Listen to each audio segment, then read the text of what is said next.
and a practitioner. Yes, and welcome to Law 101, people. Law 101 is created to empower our knowledge about law. And, well, another week, another great episode with my partner. How are you, Mr. Matt? I'm doing well, Daniel. No complaints. I'm ready for this big storm coming through. We have a big storm. Yes, just like our episode for today, we have a big storm episode.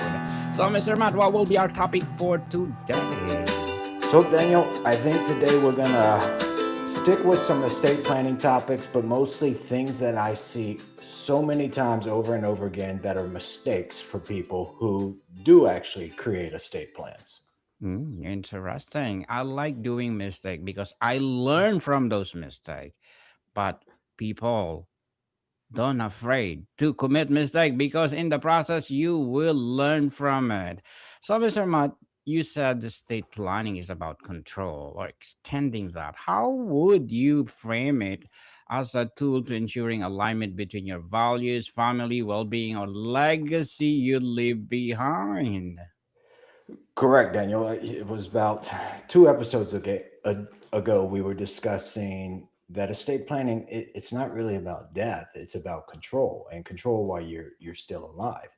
And so, what we see with a lot of estate plans is you can have mistakes in building them out, and it's not the asset that becomes a problem; it's the control of the asset and getting the asset.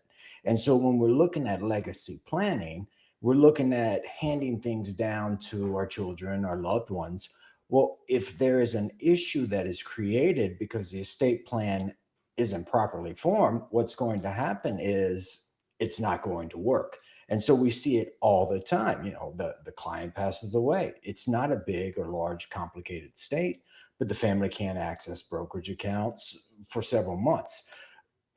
You still have bills that need to be paid and no one has the authority, and so that legacy that you're building can easily become a problem from the onset simply because no one's able to access it. Hmm.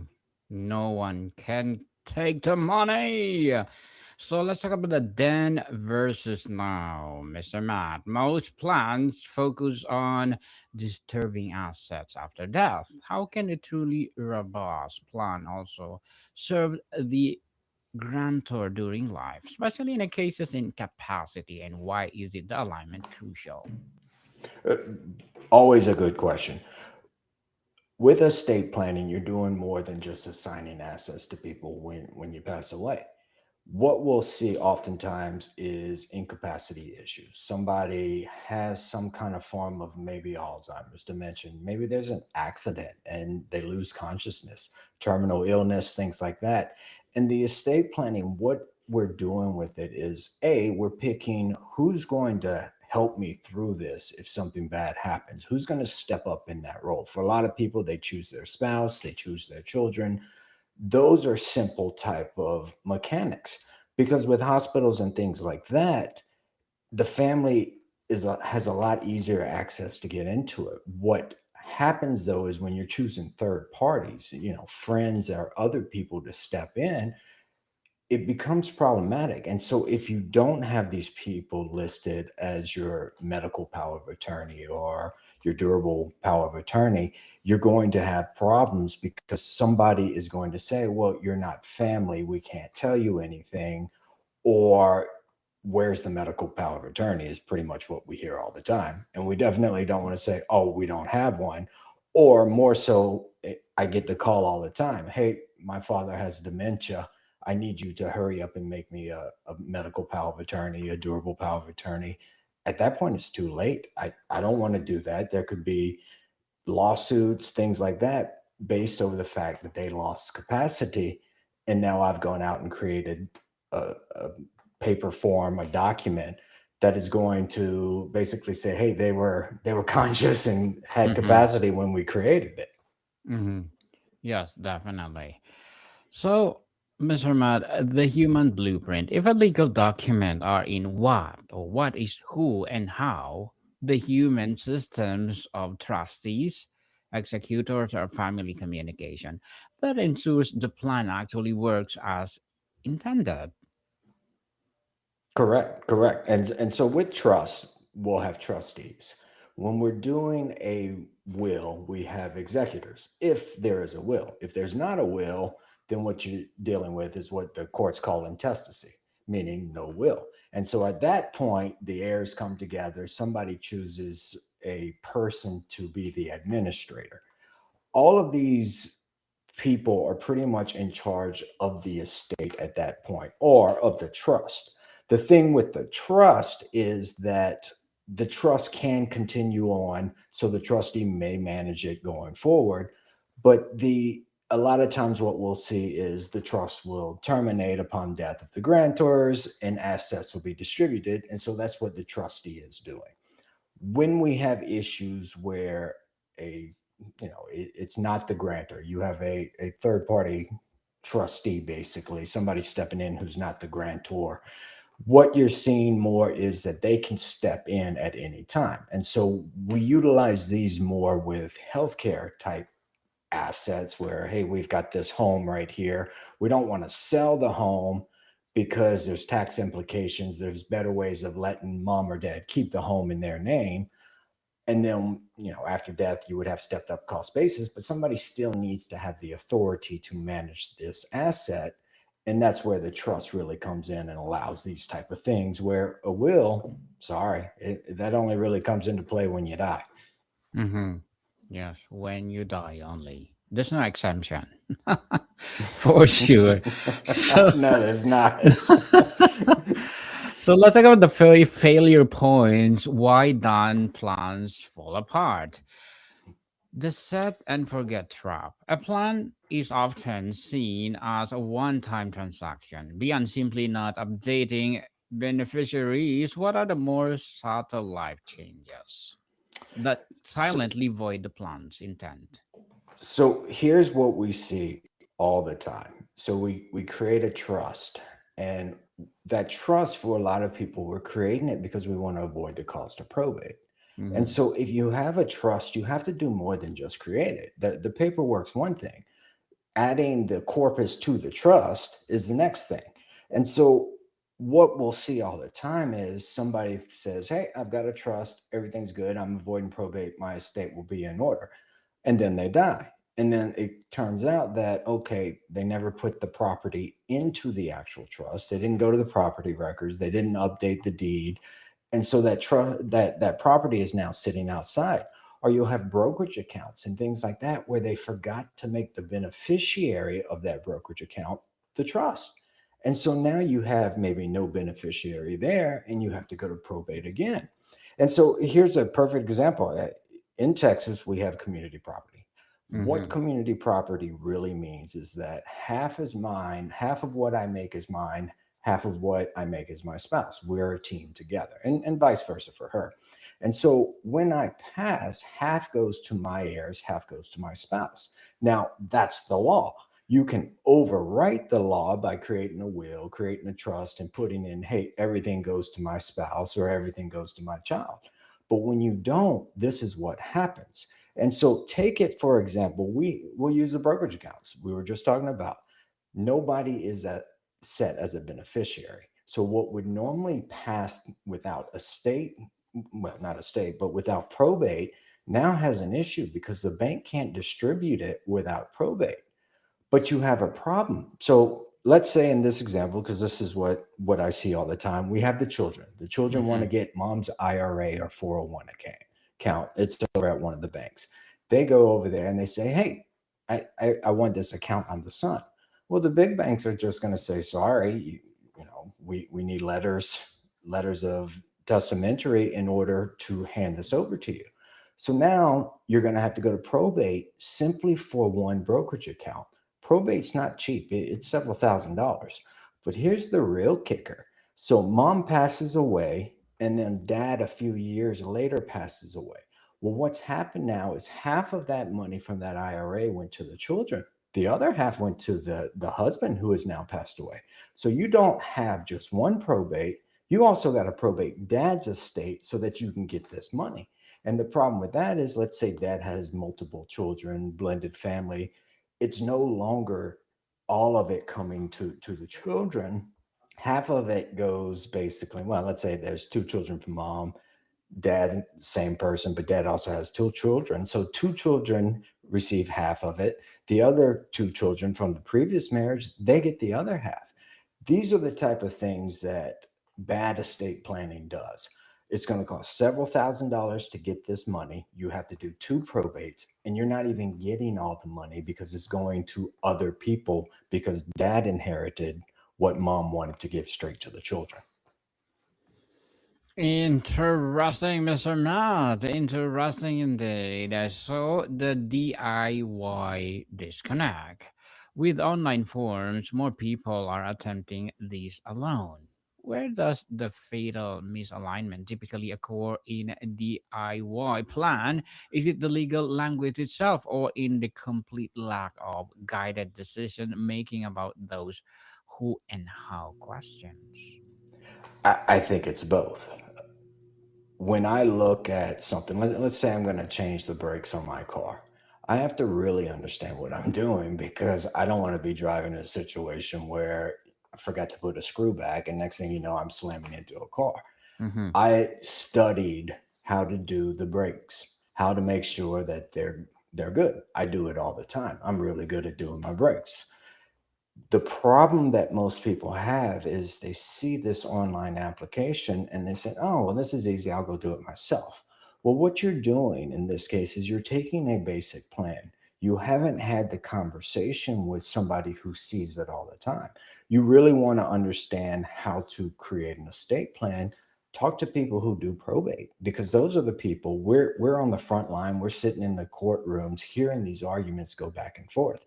And the truth is, we're seeing a lot more of these online trust forms coming up, and people are challenging them. They're challenging them over the fact, hey, there weren't two witnesses, it wasn't executed properly, or it says absolutely nothing about this type of situation.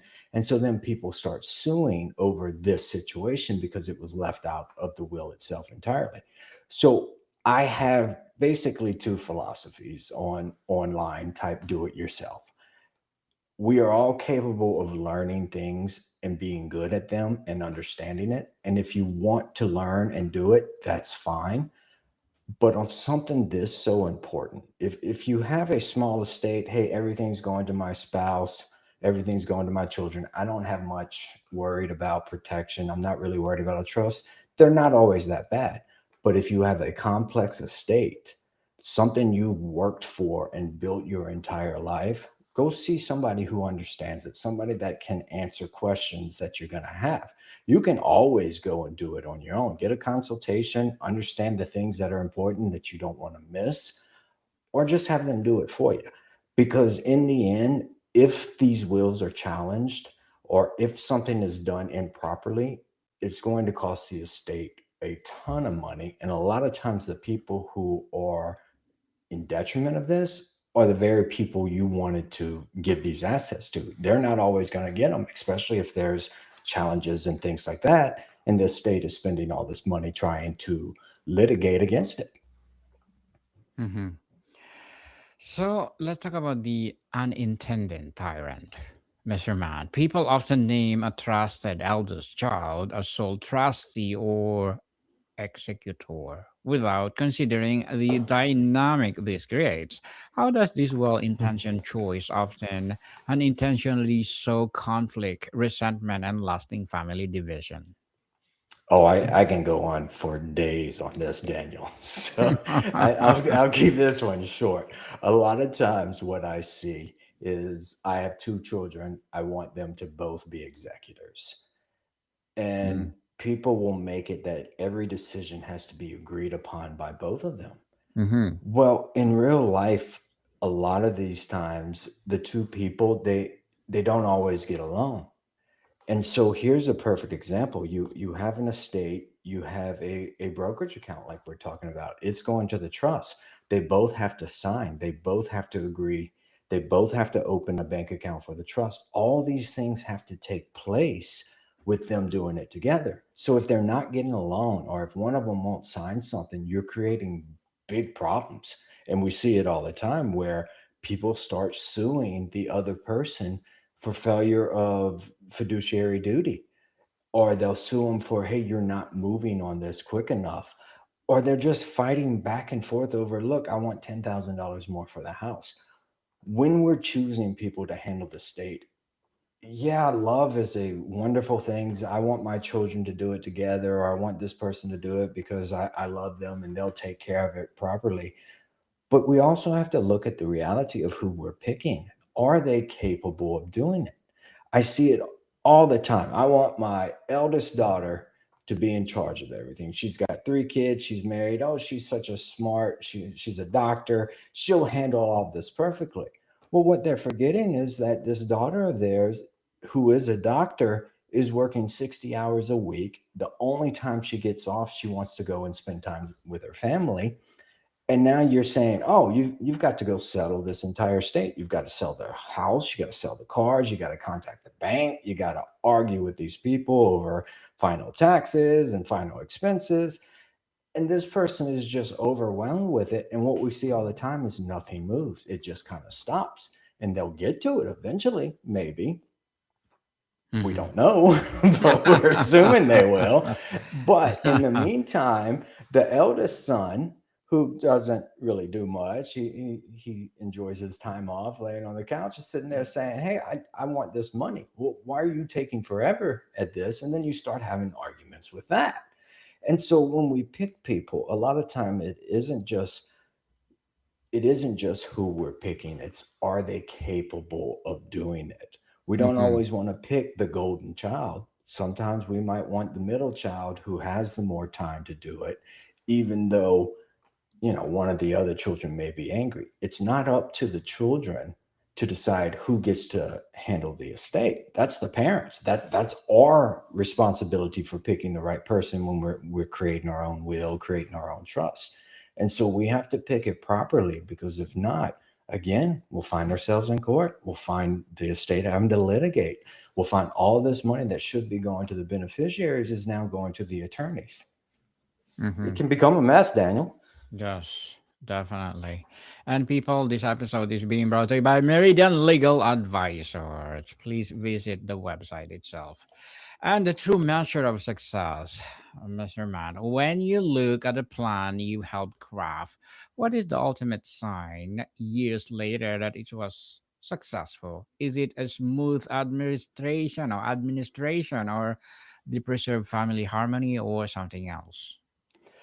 I think it's the end goal. Again, it's always that control. Nobody really talks about the assets. It's go get these documents created, but it's the plan overall.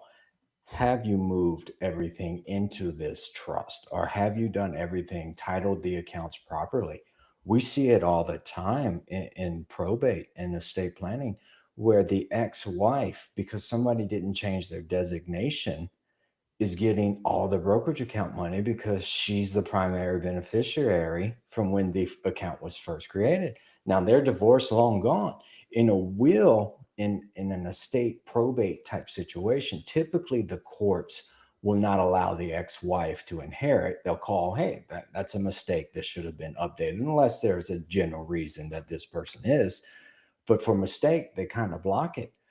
But contracts, things like brokerage accounts, insurance policies, we hear about it in the news all the time. The ex-wife inherited the insurance policy of $5 million, and now she won't share it with the kids, and she won't give it to the new wife. These are the type of problems that happen because estate planning, it's something, back to the car. It's like an oil change. Check it every year. Take a look at your assets, make sure everything is taken care of.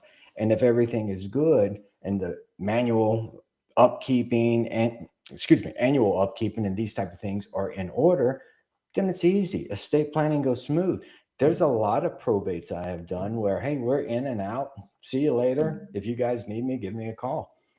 And those are Mhm. the type of probates people want. You don't want to spend the period after where you should be in mourning of the loved one loss, having to deal with a terrible estate planning issue that could have been avoided simply because you didn't think about it or you didn't do what you were properly supposed to do. Empowering and interesting answer, Mr. Matt. And to wrap up our discussion for today, after guiding countless families through this process, what is the thought, or what is it taught you about human nature, our relationship with morality, and what truly want to pass on? It's always shocking. So back in the days when I was doing financial planning and advising at the banks, you would see these typical people. They would come in every day. And this was 15 years ago. And back then, people went to banks all the time. It was morning routine. And they would come in, and there was this wealthy gentleman that came in probably every other day, and he would sip coffee and just talk to all of us. Well, he dies one day. The Mm-hmm. next morning, I mean, right when the bank opens, there were 15 people in the lobby all fighting over who gets access to a safety deposit box. There was an actual fight in the lobby. And Oh. I'll never forget just watching this from my office, thinking, what a terrible way to remember this guy. As Mm-hmm. great as he was, this is the final memory we really have of him here at the bank, is his family fighting over access to a couple silver bars and gold bars. And that has always stuck with me. And it's one of the things I always focus on. This can be a smooth transition. This is something you can plan for. This is something where you know, if you know your family's going to argue and fight, that you can completely shut it down if you plan it properly. Some people, they don't care about that. The terminology is, when I'm gone, it's your problem. But I find a lot of people do, especially when there's children, there's grandchildren involved, and spouses. And so I've also seen, though, the very goodness in people, where it's not about the money, it's not about the transfer, it's just about, hey, we want to make sure we get this settled so that we can remember our dad, our mom, our spouse as the person that they were, which is a great person. Not all estate planning, probate issues, and bad wills end in horror, but we don't learn from the easy ones. We learn from the ones that are just a nightmare, that cost a lot of money, spend a lot of time in court, all for something that could very easily be avoided. And so I always tell people, look, just avoid it. Do the right things, make sure you have the plan, and things will go smooth. And then we don't have to see the dark side of humanity. The dark side of humanity, fighting for what? Money, money, money. It's always money, Daniel. Yes, money, money, come to us, please. And Mr. Matt, would you like to plug in something? Thank you so much for sharing your knowledge and wisdom to the world. Excellent. Thank you, Daniel. You can always reach me at our website, meridianlg.com. That's MERIDIANLG.com. You can email me at Matt at Meridian Legal, or excuse me, Matt at meridianlg.com. And of course, on the website, we have links to LinkedIn, Facebook, Instagram accounts, as well as phone numbers. Come talk to me, ask me some questions. We're always here to help you. Yes, people will support Mr. Matt. Because if you support him, for sure, more and more law tax protection will rise. So, Mr. Matt, thank you so much for your time. Thank you, Daniel. Monica people, see you soon.